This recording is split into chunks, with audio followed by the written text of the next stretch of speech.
Hello, everyone, and welcome to the Google Hangout of the Plus Social Good. We're hosting it here from UNDP headquarters in New York.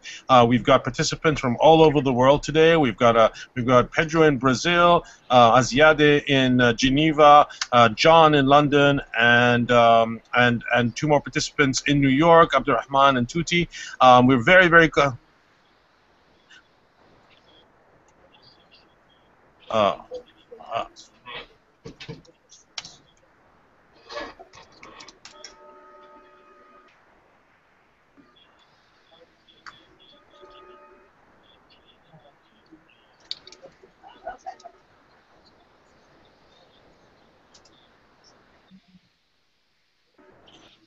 Sorry about that. A bit of a technical problem there, but we're back, and we are very glad to be here today.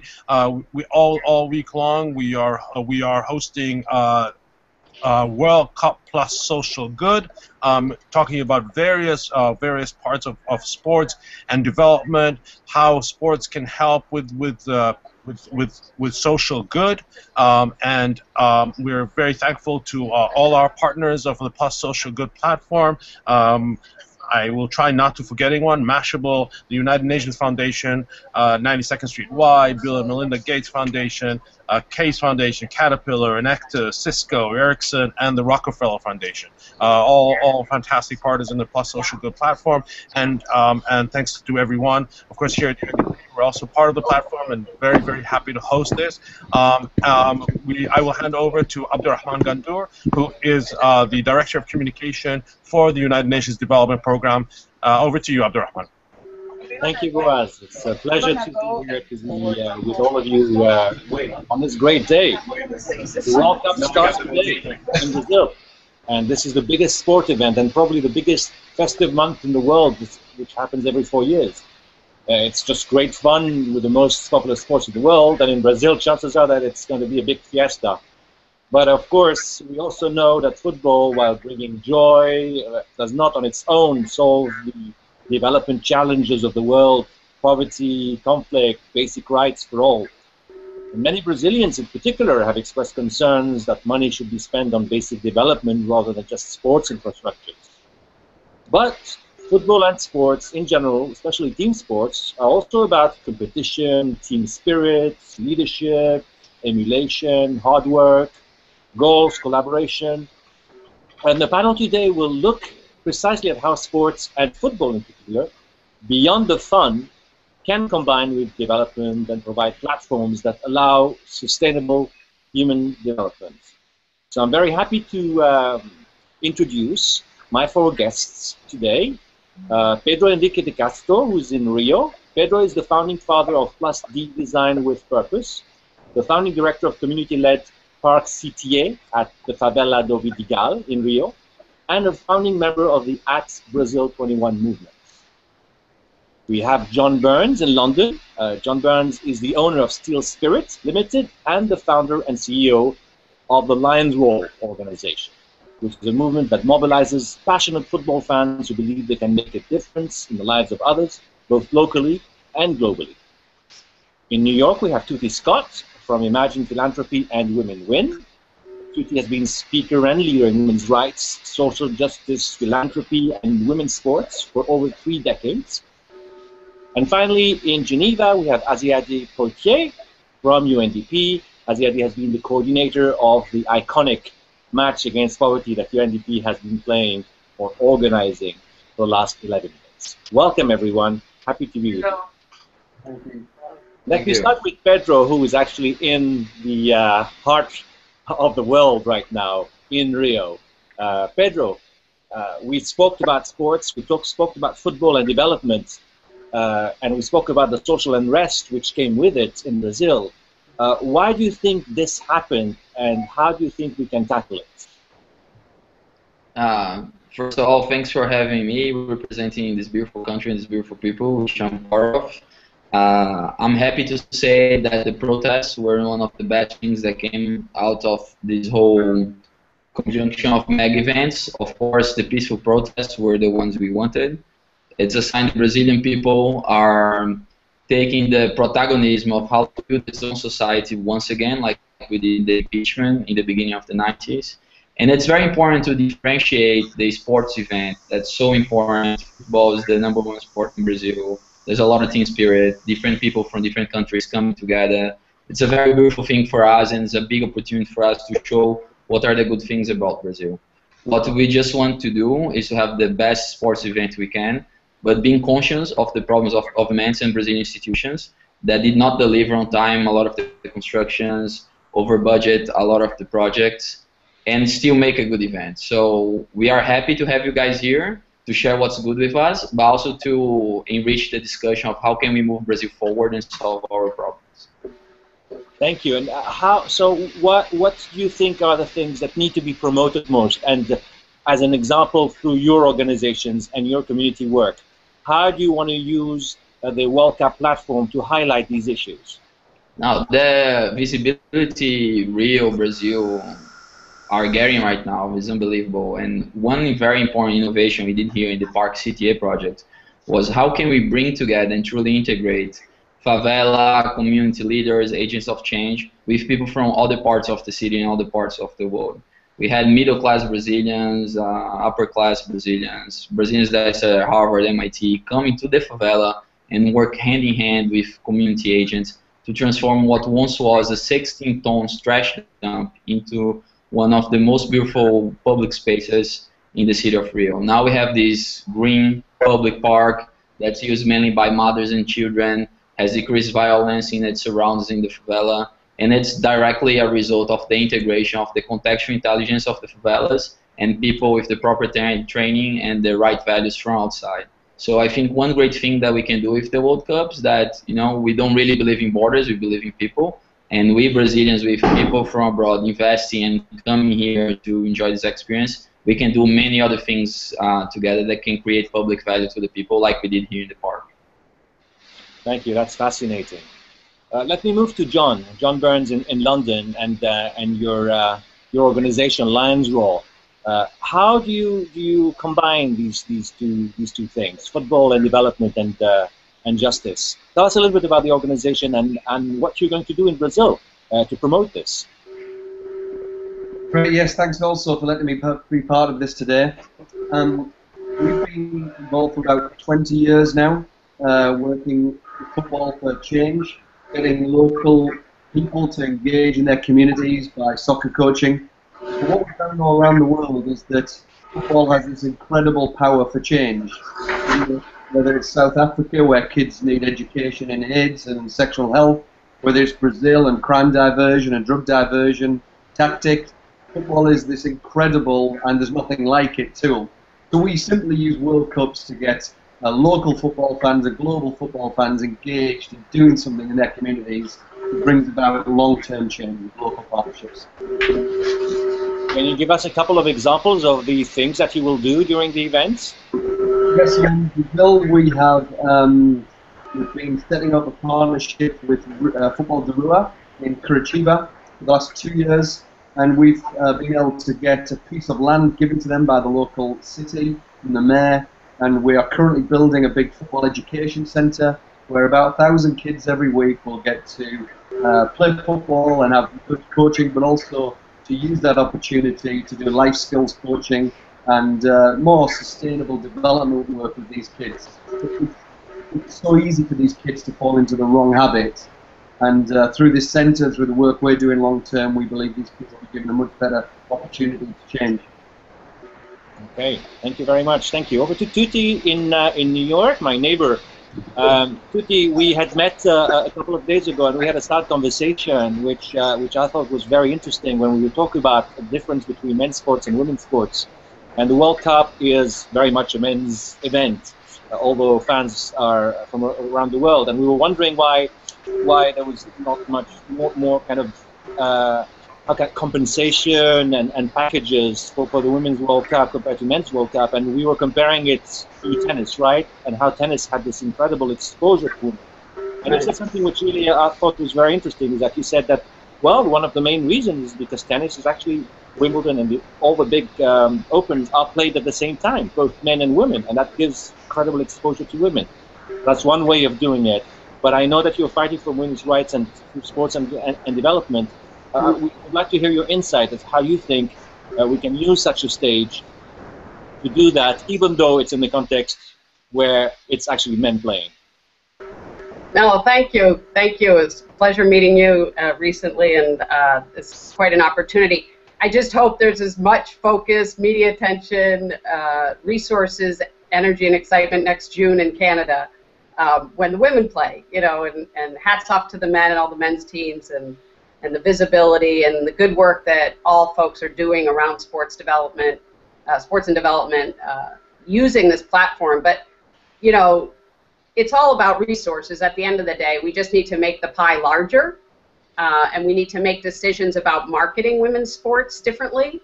If we had 24/7 ESPN, you know, doing highlight reels of all the great women's sports feats, you know, we might get the same traction.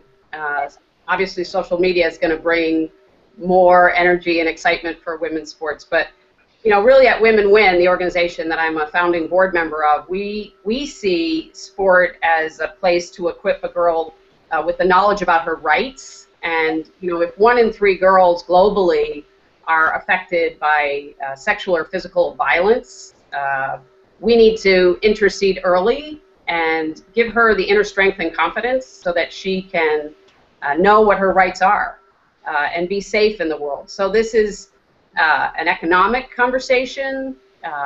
Sport has all the wonderful values that men and women both get around respect and leadership and goal setting, etc.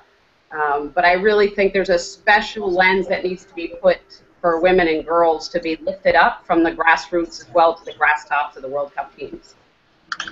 Excuse me, everyone. Just a quick reminder from our technical people. Can you please put in your headphones? There's some echo problems on the line that viewers are experiencing. If you don't mind. Okay. So while they do that, let me move to Aziyade Poltier in Geneva, who, as I said earlier, is the coordinator of the Match Against Poverty. Which I must say, before joining UNDP, I knew about the Match Against Poverty already because of the games I saw, you know, on TV, just casually, and that's how I learned about the organization. That just shows you also how attractive massive sports can be to learning more about an organization and specific causes. Aziyade, tell us about the Match Against Poverty. Tell us how the idea started, the objectives, its achievements. You know it from the first day, and I know you're passionate about it. We want to hear you. Yes, hello everyone. So it started when we appointed Ronaldo as a Goodwin ambassador, Ronaldo Nazario de Lima, because we have many Ronaldos. And so he was appointed in 2000, and he invited Zinedine Zidane to participate in a campaign that is called Teams to End Poverty. And then they became both Goodwin ambassadors, and Ronaldo suggested to Zidane to do a match.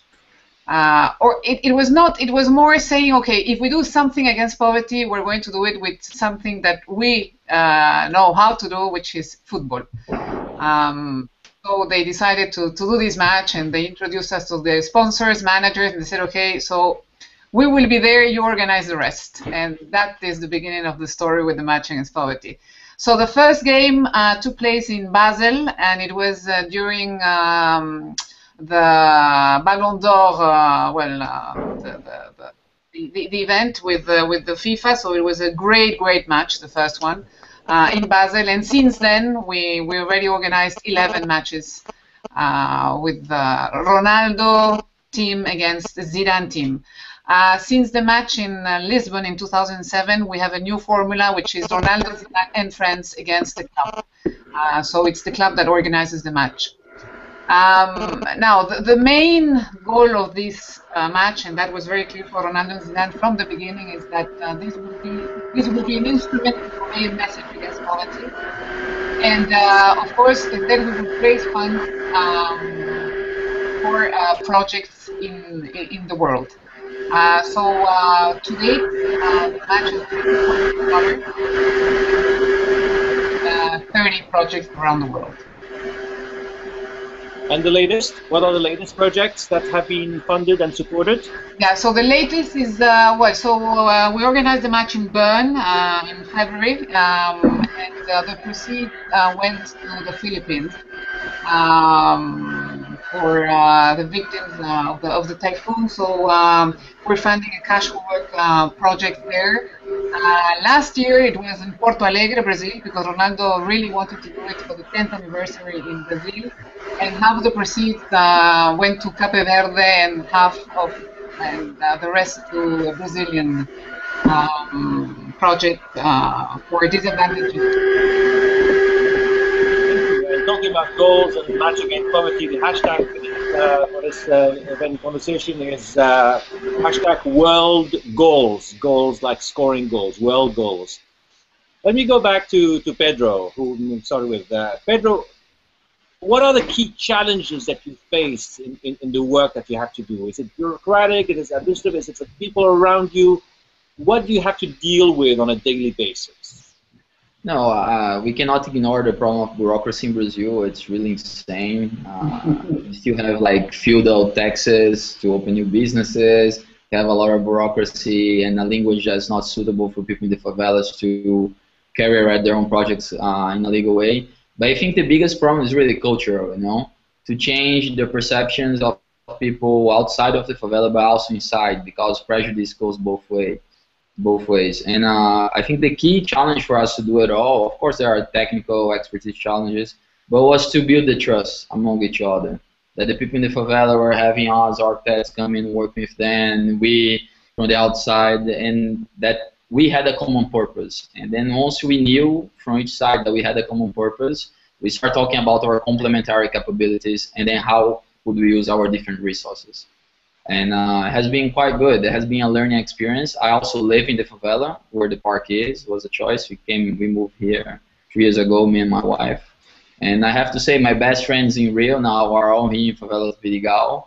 And we are very happy that both the park and the people in it serve as hubs of integration between the different parts of society.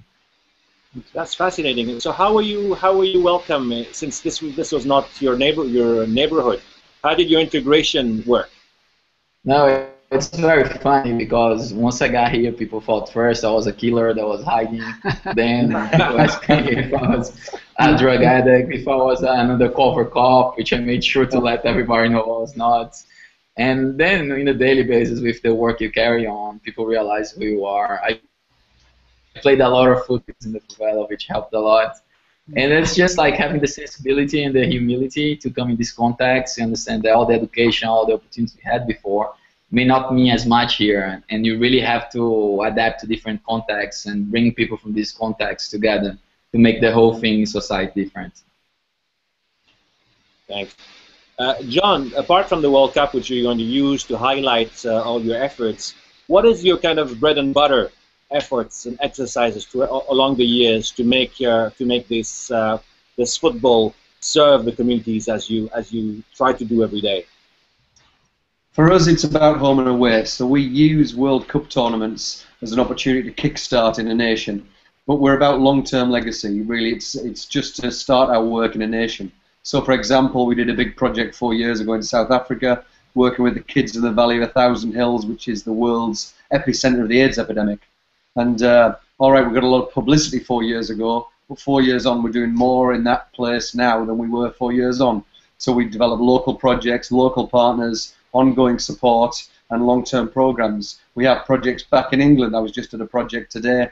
We've raised £500,000 to build in a poor area of Middlesbrough in the northeast of England, a kind of a home for a local football club that was getting changed. There was no change rooms. The kids had nowhere to get changed, no toilet facilities, nothing, because there's poverty obviously in every nation.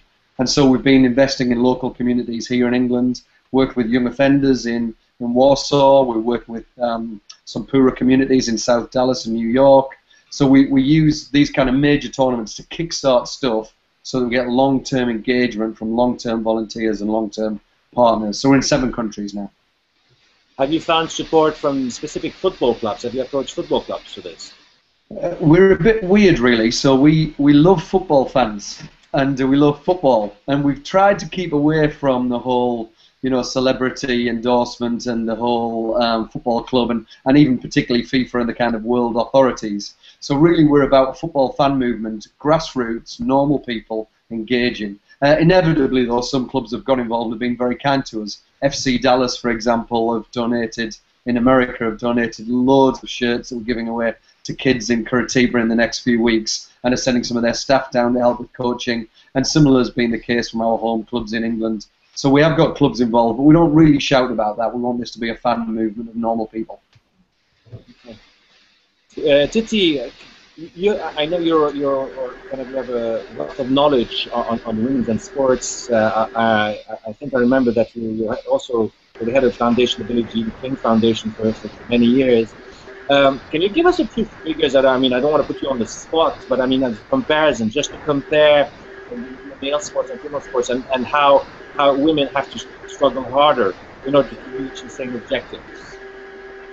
Sure, yeah, absolutely. I think, you know, it's definitely an under-resourced product, the women's sports arena. And, you know, just in the World Cup figures alone, the men's sort of purse that will be divided amongst all the qualifying countries is $576 million for the Women's World Cup. And, you know, there's been 40, I think, World Cups for men. I think women are going to have their 7th next year.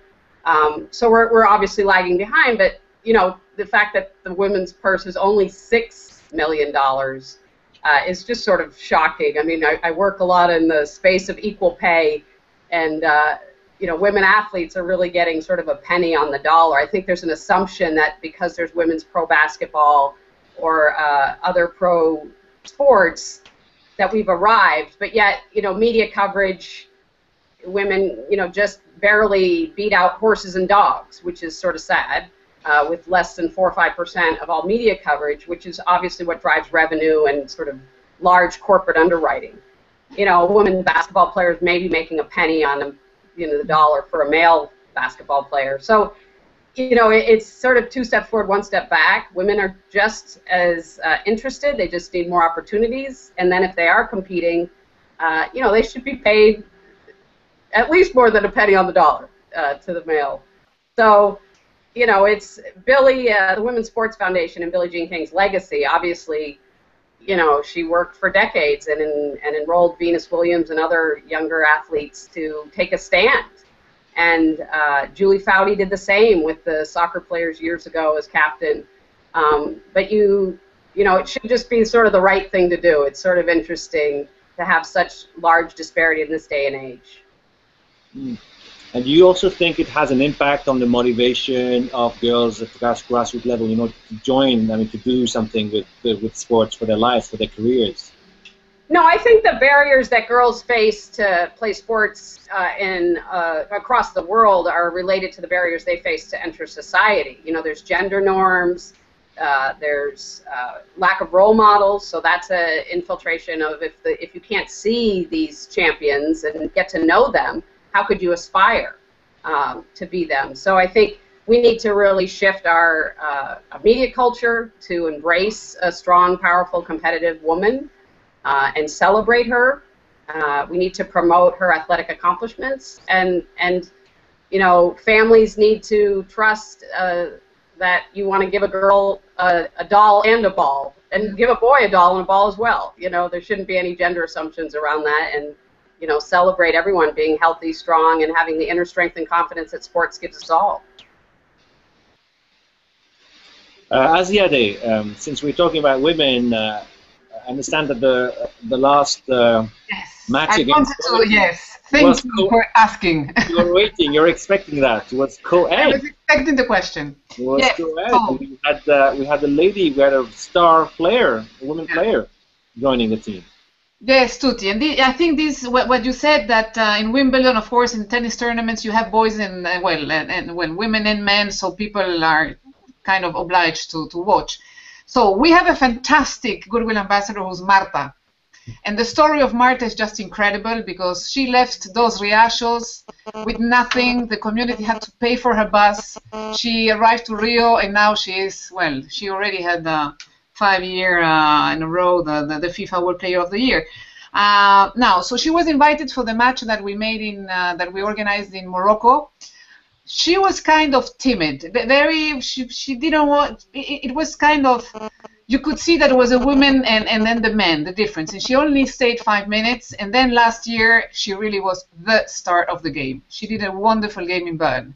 And it was amazing. And Ronaldo and Zidane were just so happy. And well, she was, yeah, that's really a good story. And but we were surprised that it was the second time in the history of football that the woman was playing in a men's match. Yes. So. Yeah, I'll tell you a funny, interesting story. My daughter, my older daughter, was doing her tryout yesterday for soccer. It was the first time ever. She's 11. And, well, she had to do a tryout with boys. There were like 12 boys and 2 girls. And so she had to compete with boys because there were not enough girls. And we don't know whether she's going to qualify or not because we don't know if there's going to be a team of girls because there are not enough of them. So I think everything is related. Everything is related. It's the models that you see. It's what Tuti was just saying about allowing everybody to have a chance. Talking about everybody having a chance, that's what Pedro has been doing. Pedro, do you have any success stories of these, kids from the favelas and what they've achieved? Can you tell us 1 or 2? Yeah, there are some amazing stories. For example, the president of the park, Mauro Quintanilha, he was born and raised here. He was a famous musician, then transformed the whole park. There is this photographer kid that came from Belém do Pará in the north region of Brazil, and 19 years old, is an internationally renowned photographer, and he's here from Vidigal now. There are also other people from like Complexo Alemão, this kid René Silva. I started blogging when he was 11 as a journalist, and when the community was pacified, had the army and the police coming over and taking control of the territory, he was the only journalist blogging from the inside of the favela what was actually happening. And he became quite a public figure in Brazil. So there are many success stories, and this goes to a very important point, that in the favelas, slums all over the world, there is as much talent as anywhere else. May it be Paris, New York, Bern. The problem is like poverty is really the lack of opportunities to develop your talents. And if we can like align society and make events like the FIFA World Cup or the Olympics to leave a legacy so that kids in favela can have the opportunity to develop their own talents, then I think we're making a big victory in the fight against poverty. Well, that's a strong statement. Yeah, can I just add something to that? Please, anybody can intervene at any time. Yes, is that, well, in all the goodwill ambassadors that we have, especially the sports ones, they all said when they were appointed that they would never forget their origins. And that they are very thankful because they had opportunities. So they want to give back for people to have the opportunities. And you're right, it's a question of opportunities. The power is there. It's the same everywhere. It's true, and Zidane is another example, of course, since the two goodwill ambassadors. Zidane was never forgot his roots in Marseille, in the right, in the poor neighborhood. And even Maria Sharapova. And even Sharapova goes back. It's amazing. So it does tell you, when you talk to sports development, that the biggest sports stars, a lot of them came from very challenging backgrounds, because that's what they needed in order to be beyond. You needed to be a superstar, a superhuman somehow, to go beyond all these challenges, and that winner mentality probably helped them in achieving what they did. What do you think of that, Jon? I think it's true. I think sport offers hope and opportunity for all. I think my concern, though, is that for every one story we can tell like that, as Zidane or whatever else, it's 100,000 who like to kick a ball who didn't get that opportunity or didn't make it because they weren't that good. And so for me, football isn't about that one, it's about the 100,000. It's about, while we're coaching, what can we teach? While we're teaching them football, what can we teach them about sexual health? While we're coaching, what can we teach them about avoiding drug activities? So that although the one that comes out and can give back is a fabulous story, hopefully we've seen thousands make a step change. We've seen in the Valley of a Thousand Hills the attitudes towards unprotected sex change. Well, that's a fabulous story. If thousands of kids that wouldn't have used a condom now use a condom, that is real change. And for me, that's the real exciting story of what's going on the ground through football. Very good point. How do you think? What is your view? You mentioned FIFA and organized football. So, what is your view of professional football, of top-level professional football today? Is it doing a service or a disservice to this whole effort of helping community football because of the challenges that you talked about? And as for one success, there are hundreds of thousands of those, I don't know, maybe who feel that they haven't made it. I think if you're asking me, it's giving back a lot to the community. It reinvests in all the 1232 countries that are qualified. But how does it work in other professional associations? For example, the FA, the English FA. Well, I think sport, like all of society, has got to learn to give back more. Now, like any corporate organisation, we might feel that if we make millions and millions of pound profits for our shareholders and give 1% of profit away, we're doing good. I don't think that is doing good. I think that's really a very small start. And if you reflect that into professional sport bodies, that's the same. I do think that lots of professional clubs, lots of professional players, lots of professional bodies could be doing an awful lot more. I wonder why FIFA is sat on $1.8 billion in the bank. I wonder how much it's giving into Brazil legacy projects.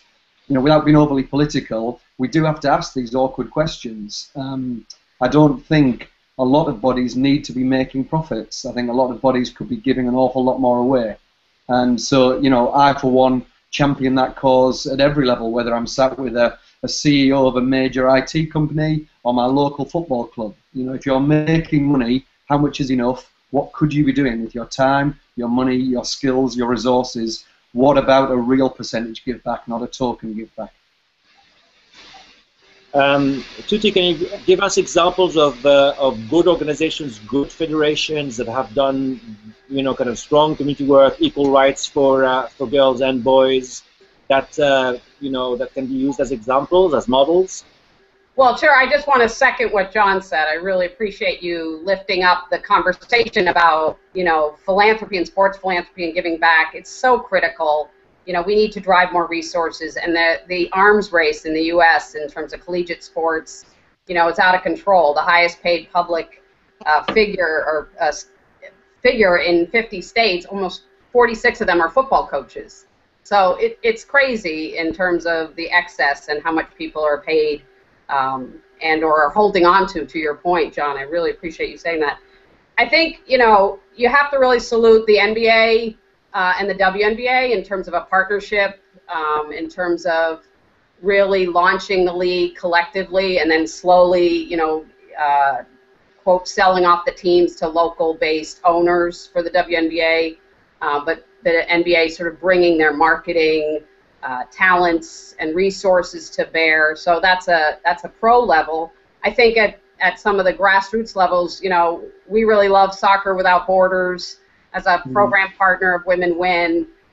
They're bringing in, really striving to bring in collegiate level women coaches to sort of embed themselves within a program and stay to teach life skills, educational skills, workforce training skills. Again, to Jon's point, we have this unique opportunity where a coach leader often has more time with the kids sometimes than their parent. So they have a lot of influence. So what messages they give, what actions they live and model, and behaviors. I think especially in the male locker room, there's a lot of room for shifting of language and sort of thinking about with a gender lens. Would you say that in front of your daughter, kind of thing, when you're talking to your players?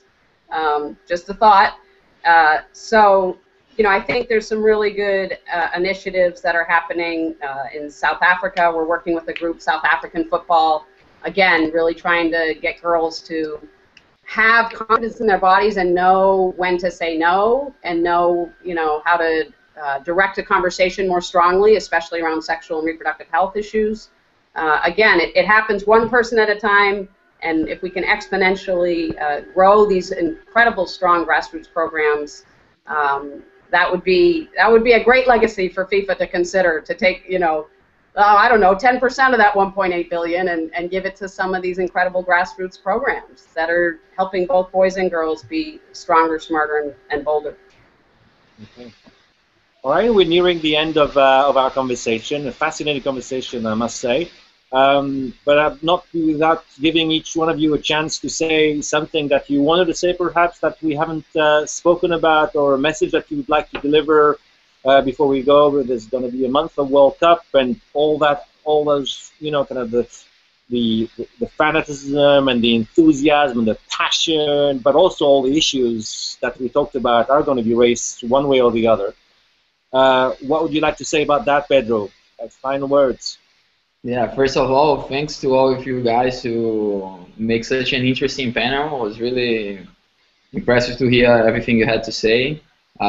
First, to start with the problems, really that we all, UNDP, Brazilian organizations, Brazilian society, and our fellow citizens from abroad, keep an eye on these mega events and what are their costs and actual legacies for the people, because most of the investment for stadiums and all the infrastructure came from public money. So it's also a matter of law that it comes back to the people. Secondly, that a very important point that was raised during the discussion is that, unfortunately, people nowadays praise more sports as a game, the World Cup or the Olympics, but its true role is essentially as part of education. And it can really help non-cognitive skills, can help kids to be better socially, to thrive in life, to have more resilience in their lives in difficult contexts. And I think what Jon said is really the way to go. You know, like here in the Olympics, we're really working hard for it to be the case in the legacy. And third, and not least, I would like to say welcome to you all that are coming to Brazil. We want to have a peaceful World Cup with the best our people can give you, and that in the end, Brazil must win it. So, all the best.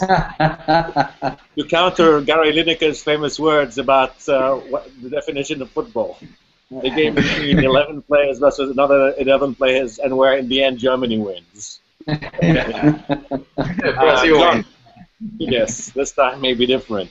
Jon, over to you. Yeah, I would love to see Brazil win the World Cup as well. And I can guarantee that the England fans that come with me are not bringing any destruction, just construction. I think my final point would be, within this whole eradicating poverty agenda, we can't look to everybody else. We have to look to ourselves.